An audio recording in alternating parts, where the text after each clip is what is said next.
B.Ed admission 2025-26 तर दिवसेंदिवस जी रजिस्ट्रेशनची date आहे ही वाढत चाललेली आहे आणि विद्यार्थी विचारत आहे की कॅप राऊंडचे फॉर्म किंवा मेरिट लिस्ट कधी लागणार आहे। तर या संदर्भात संपूर्ण अपडेट आपण या व्हिडिओमध्ये बघणार आहे। तर बघू शकता ज्याही विद्यार्थ्यांचे रजिस्ट्रेशन करायचे बाकी राहिलेले असेल ते विद्यार्थी 25 तारखेपर्यंत रजिस्ट्रेशन करू शकतात, कारण डेट ही एक्सटेंड करून दिलेली आहे त्यामुळे। आणि B.Ed डिपार्टमेंट यांच्याकडून एक जो टाइम टेबल दिलेला आहे तो टाइम टेबल सुद्धा बघू शकता। तर सर्वप्रथम आपण बघणार आहे की कोणत्याही विद्यार्थ्याला कुठेही अडचण असेल आणि जर त्यांना माहिती मिळत नसेल तर तुम्ही साइटवर आल्यानंतर 20 तारखेचं एक नोटिफिकेशन दिलेलं आहे साइटवर।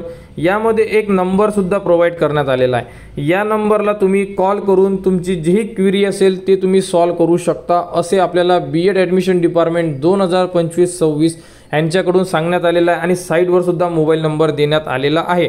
तर तुम्हाला अडचण असेल तर तुम्ही कमेंट्स करून यांच्याकडून संपूर्ण माहिती घेऊ शकता। आणि त्यानंतर आपल्याला जे सेकंड एक्सटेन्शन दिलेलं आहे त्यानुसार जो टाइम टेबल आहे तर त्या टाइम टेबलनुसार 25 तारखेपर्यंत विद्यार्थी रजिस्ट्रेशन करणार आणि तुमचे जे फॉर्म आहे त्यांचे व्हेरिफिकेशन 29 तारखेपर्यंत चालणार।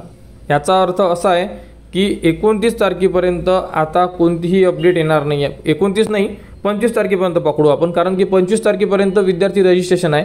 25 तारखेनंतर काही होऊ शकते, डेट एक्सटेंड होऊ शकते किंवा काही होऊ शकते, परंतु आता डेट एक्सटेंड होणार नाही आहे कारण की 2 वेळा एक्सटेन्शन दिलेलं आहे। तर तिसरं एक्सटेन्शन मिळण्याचे चान्सेस भरपूर कमी आहेत, त्यामुळे एक्सटेन्शन मिळणार नाही आहे। तर आता लागेल ती म्हणजे मेरिट लिस्ट। तर सर्वप्रथम तुमची मेरिट लिस्ट लागेल आणि त्यानंतर तुमचे फॉर्म सुरू होणार। तरी अंदाज जरी सांगितला आपण तर 10 तारखेपर्यंत काहीही होणार नाही आहे, म्हणजे 10 ऑगस्टपर्यंत।